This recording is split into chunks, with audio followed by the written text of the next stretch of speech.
संसदको पहिलो बैठकमा नेकपा एमालेका संसदीय दलका नेता रामबहादुर थापा बादलले बोलेको विषय अहिले पनि चर्चामा रहेको छ। उनले संसदको पहिलो बैठकमा जसरी आफ्ना अभिव्यक्तिहरू दिए, ती अभिव्यक्तिका विषयमा सबैभन्दा पहिला कसैले आपत्ति उठायो भने एमालेका नेताहरूले नै आपत्ति उठाए। एमालेका नेताहरूले नै असन्तुष्टि व्यक्त गरे। किनभने एमाले उपाध्यक्ष विष्णु पौडेलले त्यसलाई आपत्तिको रूपमा लिएको देखिन्छ भने योगेश भट्टराईले त पछिल्लो समयमा पनि त्यतिखेर पनि असन्तुष्टि राखे एमाले केन्द्रीय सचिव। र पछि उनले एउटा छोटो कविता पनि लेखे, बादल लागो वर्षा भयो अनि निथ्रुक्कै भिज्यो। यति भएपछि हामी सबैले बुझ्छौँ योगेश भट्टराईको त्यो कविता पनि बादल प्रति व्यङ्ग्य थियो। आकाशको बादल होइन, रामबहादुर थापा बादल प्रति नै व्यङ्ग्यात्मक देखिन्थ्यो।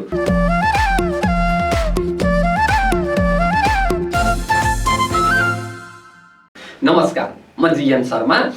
नेकपा एमालेका संसदीय दलका नेता रामबहादुर थापा बादलले संसदमा दिएको अभिव्यक्ति अहिले पनि एमाले वृत्तमा चर्चामा रहेको छ।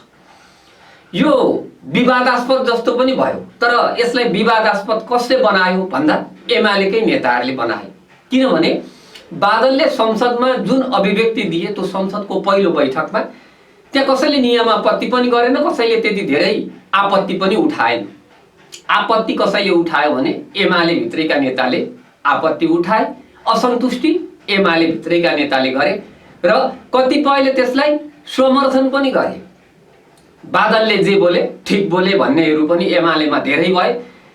एमालेकै नेताहरूले आपत्ति र असन्तुष्टि समेत जनाए। त्यो समयमा भनेको त्यो दिनसम्म, त्यो दिन पनि पछाडि पनि केपी शर्मा ओली प्रहरी हिरासतमा थिए। अहिले त ओली हाजिरी जमानीमा छुट्टी पनि सकेका छन्। म कामना पनि गर्छु केपी ओलीको स्वास्थ्यका लागि। त्रिवी शिक्षण अस्पतालमा फेरि स्वास्थ्य परीक्षण गरिसकेपछि पित्त थैलीको हुनुपर्छ, अपरेसन गर्ने तयारी छ अरे। यो हामीले सञ्चार माध्यमबाट सुनेको। म ओलीको स्वास्थ्य लाभको कामना पनि गर्दछु। र चर्चा गर्न खोजेको विषय बादलको बोली। बादलको बोली अहिले पनि चर्चामा छ र पछिल्लो समयमा उनीले विभिन्न एमालेका कार्यक्रममा सम्बोधन गर्दाको विषय पनि अहिले चर्चामा छ। र आज मैले यहाँ जोड्न खोजेको कुरा के हो भने रामबहादुर थापा बादल, यो बादल जुन उपनाम छ यो भूमिगत नाम पनि भन्नुपर्छ एक समयको। बादलको स्कुलिङ भनेको माओवादीबाट भएको। उनीले जनयुद्धको कमान्डिङ गरेर आएका नेता हुन् रामबहादुर थापा।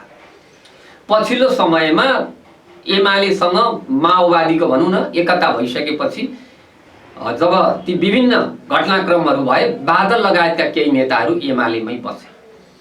यहाँ बुझ्नुपर्ने कुरो के छ भने दुईटा कुरा। एउटा, बादलको स्कुलिङ माओवादीबाट भएको भनेको मार्क्सवाद, लेनिनवाद र माओवादको विचारधाराको त जगबाट उठेका हुन् बादल। र एमालेमा उनी रहे पनि उनीमा त स्कुलिङ त रहन्छ नै, एउटा कुरा। दोस्रो कुरो, विष्णु पौडेल, योगेश भट्टराईहरू लगायतका जति पनि नेताहरूले बादलको बोलीमा आपत्ति उठाए, असन्तुष्टि जनाए। यसमा दुईटा कारण छ मैले बुझेको। एउटा कारण त स्वयं बादलको स्कुलिङ हो। बादलका अभिव्यक्ति, बादलको त्यो विचार एमालेमै रहँदा पनि काहीँ न काहीँ त्यो स्कुलिङ त रहन्छ नै। किनभने उनी हिजो सशस्त्र जनयुद्धको कमान्डिङ गरेर आएका एकजना कमान्डर हुन्, एकजना नेता पनि हुन्। अब रह्यो कुरो बादलको अभिव्यक्ति त्यो समयमा भनेको संसदको पहिलो बैठकमा, त्यसपछि उनीले दिएका कार्यक्रममा हेर्दा के देखिन्छ भने केपी शर्मा ओलीको उनीले 100% बचाउ गरेका छन्। अथवा केपी शर्मा ओलीले बोल्ने जुन भाषा हो स्पष्ट रूपमा बादलले बोलेको त्यो संसदमा त्यही भाषा हो। यसमा एमाले नेता विष्णु पौडेल, योगेश भट्टराई लगायतका नेताहरूले आपत्ति त उठाए, तर मलाई लाग्छ एमाले अध्यक्ष केपी शर्मा ओलीले आपत्ति गर्दैन। किनभने ओलीले पनि जुन भाषा प्रयोग गर्नु पर्थ्यो भनौँ न केपी ओलीले जुन मनसाय राखेका हुन सक्लान्, यस्तो बोल्दै हुन्थ्यो भनेर सायद बादलले त्यही बोलेका हुन्, एउटा कुरा।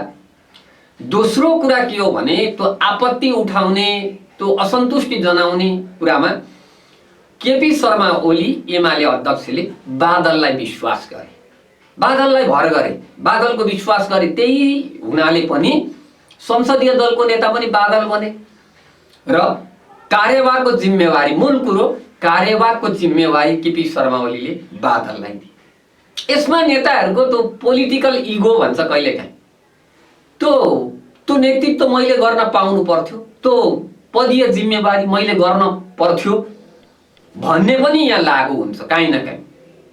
किनभने हिजो माओवादीको त्यो उभारबाट, त्यो जगबाट उठेर आएका बादल माओवादी र एमालेको भनौँ न त्यतिखेर त्यो रातारातको एकता भन्छु म, त्यो एकता हुँदा र पछि विभाजन हुँदा भनौँ न बादल लगायतका केही नेता केपी ओलीलाई त्यतिखेर साथ दिएर बसे भन्नुपर्छ एमालेमा। किनभने बादल जतिको जसले जेसुकै भनोस्, बादलले हिजो जनयुद्धको कमान्डिङ गरेका हुन्, स्पष्ट बोल्छन्, प्रष्ट छ उनको। त्यसो भएकोले पनि बादलले कार्यक्रमहरूमा यी बोलीहरू बोलिरहेका छन्। र हिजो एमाले र माओवादी एक भएर जब विभाजन भयो नेपाल कम्युनिस्ट पार्टी, त्यतिखेर बादलहरूले ओलीलाई विश्वास गरेर साथ दिए। अहिले ओलीले बादललाई विश्वास गरे। हामीले यहाँ पनि बुझ्नुपर्ने कुरा छ भनेको हिजो बादलले ओलीलाई विश्वास गरेर ओलीको नेतृत्वमा एमालेमा बसे। त्यही विश्वासलाई पछिल्लो समयमा जब सरकारले केपी शर्मा ओलीलाई गिरफ्तार गर्यो, ओलीले त्यो जिम्मेवारी बादललाई दिन चाहे। यसर्थ पनि एमाले भित्र अब कतै बादल हावी त हुँदै छैनन् भन्ने एउटा एमालेमै रहेका नेताहरूलाई यहाँ फेरि कस्तो देखिन्छ भने बादल हिजो माओवादीको त्यो उभारबाट, त्यो जनयुद्धबाट उठेर आएका नेता हुन्। उनी एमालेमा बसिसकेपछि त आम एमालेका नेता, एमालेका कार्यकर्ताहरूले त बादललाई बादल भन्दा पनि रामबहादुर थापाबाट बुझ्नु पर्यो नि त, किनभने उनी पनि एमालेकै नेता हुन् नि त। हिजो केपी ओलीसँग उनीले जुन एउटा विश्वासका साथ दिए ओलीलाई, आज ओलीले राजनैतिक रूपमा त्यसको गुण तिरे। त्यो जिम्मेवारी एमालेको कार्यवाहक अध्यक्ष यो समयमा बादललाई दिनुपर्छ भनेकै कारण पनि बादलले त्यो सदनमा त्यो अभिव्यक्ति दिएका हुन्। यदि एमालेका अरू नेता पनि संसदमा थिए, उनीहरूले बोल्थे त्यो कुरो, तर त्यो भन्दा बढी बादलले बोले। त्यसको अर्थ के हो भने एमालेका अध्यक्ष केपी शर्मा ओलीले बादललाई विश्वास गरे। किनभने म हिरासतमा हुँदा एमालेले दिने, मैले दिने जवाफ दिने भनेको एकजना बादलले दिन्छन् यो जवाफ, सदनमा पनि बादलले यो बोल्छन् भन्ने लागेरै बादललाई विश्वास गरे, रामबहादुर थापालाई भनौँ। त्यसकारण बादलले सदनमा त्यो बोले। एमालेका कतिपय नेता कार्यकर्ताले आपत्ति गरे, कतिपयले त्यसलाई समर्थन गरे भने मूल कुरो दुईटा हो। एउटा, ओलीले बादललाई विश्वास गरेर कार्यवाहक अध्यक्ष दिइसकेपछि एमालेका नेताहरूमा त्यो एउटा कहीँ न कहीँ हुन्छ। बादल हिजो माओवादीबाट एमालेसँग एकता हुँदा केपी शर्मा ओलीलाई नै भन्नुपर्छ साथ दिएर बसे। एमालेका नेताहरूलाई लाभ होला। बादललाई भन्दा त, रामबहादुर थापालाई भन्दा त हामीलाई दिनुपर्ने हो यो जिम्मेवारी, किनभने कार्यवाहक अध्यक्ष जस्तो एउटा महत्त्वपूर्ण जिम्मेवारी त हामीले पनि पाउनु पर्ने हो। बादल त हिजो माओवादीबाट आएका हुन् भन्ने पनि कहीँ न कहीँ लागेको हुनुपर्छ। त्यसकारण पनि बादलको अभिव्यक्तिमा अरूले भन्दा सबैभन्दा बढी एमालेका नेताहरूले आपत्ति उठाए, कतिले समर्थन पनि गरे। यसमा मैले आपत्ति उठाएको मात्रै कुरा गरिरहेको छैन है, समर्थन गरे पनि, व्यापक समर्थन पनि भयो। बादलले जे बोले, बादलको बोली ठिक भयो, त्यो बोली सही थियो भन्नेहरू पनि थिए। तर बादलको बोलीमा आपत्ति उठाउने एमालेकै नेताहरू भए। र अब केपी शर्मा ओलीले अरू नेताहरू भन्दा यो समय, यो मौकामा भनेको यो परिस्थितिमा बोल्नुपर्ने कुरा जसले डटेर बोल्छ त्यो बादलले बोल्छ भनेरै, र त्यो जिम्मेवारी, एमालेको जिम्मेवारी पनि बादलले नै वहन गर्छ यो समयमा भनेर कमरेड बादललाई, कमरेड रामबहादुरलाई नै त्यो जिम्मेवारी दिएका हुन्। र काहीँ न काहीँ एमाले भित्र अहिले पनि त्यो असन्तुष्टि, एउटा पक्षको असन्तुष्टि भनेको काहीँ न काहीँ के हुन सक्छ भने, हुन्छ नै भनौँ न, बादललाई दिने ठाउँमा त हामीलाई कार्यवाहक अध्यक्षको जिम्मेवारी दिनु पर्थ्यो नि त भन्ने पनि हुन सक्छ। अर्को के हुन्छ भने कार्यवाहक अध्यक्ष पनि बादल, संसदीय दलको नेता पनि बादल। अब एमालेमा कतै ओली पछाडि, केपी शर्मा ओली पछाडिको अर्को एउटा तयारी नेतृत्व बादल, हामी त एमालेमै थियौँ, एमाले हो नि त हामी त भन्ने काहीँ न काहीँ त्यो पनि हुन सक्छ। खैर जे होस्, रामबहादुर थापा बादल हिजो त्यो सशस्त्र जनयुद्धको एउटा कमान्डरको रूपमा परिचित नाम भएर हिजो एमाले र माओवादी बीच भनौँ न त्यो नेपाल कम्युनिस्ट पार्टी गठन हुँदा र त्यसको विभाजनमा एमालेमा केपी शर्मा ओलीलाई विश्वास गरेर साथ दिएर त्यो बेला पनि बसेका हुन् बादल। यसरी पनि बुझ्नुपर्छ। बादल प्रचण्डसँगै पनि जान सक्थे, तर बादलले त्यो समयमा ओलीलाई विश्वास मात्र गरेनन्, ओलीलाई साथ दिए। त्यो विभाजनको समयमा भनौँ न एमालेका ठाउँमा माओवादी केन्द्र, माओवादीका ठाउँमा जब पुगे त्यतिखेर त बादलले पनि त ओलीलाई विश्वास गरे, एमालेलाई साथ दिएका हुन् नि त। यो कुरो पनि यहाँ बिर्सनु नहुने छ है। त्यसैले अहिले पनि एमालेका नेताहरूले काहीँ न काहीँ बादलका विषयमा, बादलले अभिव्यक्ति दिएका विषयमा, बादलको नेतृत्वमा यो भयो त्यो भयो भनेर जुन कुराहरू आइरहेका छन्, वास्तवमा बादल एमालेका नेता हुन् भनेर पहिला स्वीकार्न सक्नु पर्यो। एमालेको कार्यवाहक अध्यक्ष हुन् भनेर स्वीकार्नु पर्यो। बादल हिजो कहाँबाट आए, को कताबाट आयो होइन, कसले हिजो साथ दिए। वास्तवमा नेपाल कम्युनिस्ट पार्टी विभाजन भयो जब अदालतको फैसला आएर आफ्नो ठाउँमा जाँदा त बादलले त एमालेलाई साथ दिएका हुन् नि त, केपी शर्मा ओलीलाई साथ दिएका हुन् नि त। म ओलीकै नेतृत्वमा एमालेमै बस्छु भनेका हुन् नि त बादल लगायतका नेताहरूले। त्यसो भएकाले बादलले जिम्मेवारी पाए, बादल हिजो माओवादीबाट आएका थिए भन्ने होइन, बादलले त एमालेलाई साथ दिएका थिए। त्यो सङ्कटको घडीमा पनि केपी शर्मा ओलीसँग रहेका हुन् बादल भन्ने कुरो एमालेका नेता र कतिपय कार्यकर्ताहरूले बुझ्नु पर्नेछ के यहाँ। त्यसैले अब त्यही एमालेको नेतृत्व, एमालेको नीति, एमालेको विचार र सिद्धान्तलाई स्वीकारेर बसेको हुनाले न बादललाई पनि केपी शर्मा ओलीले त्यो जिम्मेवारी दिए। यसरी पनि बुझ्नु पर्यो। त्यसैले अहिले कतिपय विभिन्न भनौँ न क्रिया प्रतिक्रियाहरू आइरहेका छन् बादलका विषयमा।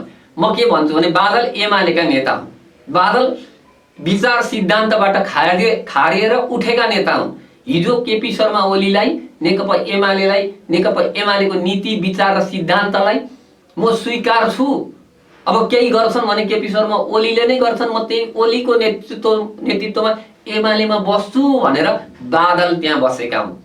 बादलले राजनीति नबुझेको होइन होला नि त, बादलले एमाले नबुझेर बसेका होइनन् होला नि त। त्यसैले बादललाई स्वीकार्न सक्नुपर्छ अब। किनभने केपी शर्मा ओलीले जब आफू गिरफ्तारीमा परिसकेपछि यो समयमा कसैले जिम्मेवारी मेरो अनुपस्थितिमा त्यो जिम्मेवारी निर्वाह गर्छ भने कमरेड बादलले निर्वाह गर्छन् भनेरै त्यही विश्वासले एमाले अध्यक्षले बादललाई त्यो कार्यवाहक अध्यक्षको जिम्मेवारी दिए र बादलले सदनमा गएर त्यो अभिव्यक्ति दिए।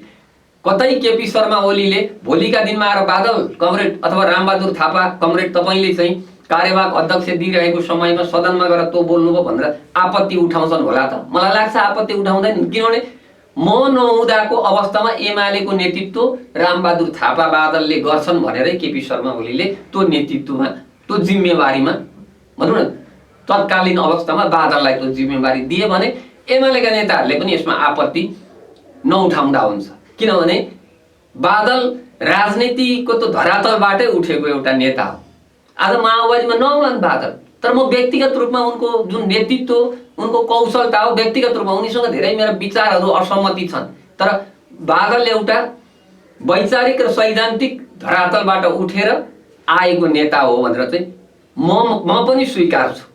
यसर्थ एमालेका नेता बादललाई एमालेले पनि एमालेकै रूपमा स्वीकार्नु पर्यो। अब हिजो माओवादीबाट आएको थियो, हामी पहिल्यैदेखि चाहिँ एमालेमा रहेका थियौँ, म त मालेकाल, अझ म त झापा आन्दोलन देखिरहेको थिएँ, म त यो कोकेबाटै आएको हुँ भन्नुभन्दा पनि एमालेका नेता हुन् बादल, एमालेको नीति, एमालेको नेतृत्वलाई स्वीकारेर हिजो सङ्कटका बेला पनि साथ दिने नेता हुन् बादल। त्यसकारण यो सङ्कटको घडीमा केपी शर्मा ओलीले बादललाई विश्वास गरे भनेर बुझ्यो भने बुझ्दा चाहिँ सबैभन्दा राम्रो हुन्छ। हस्।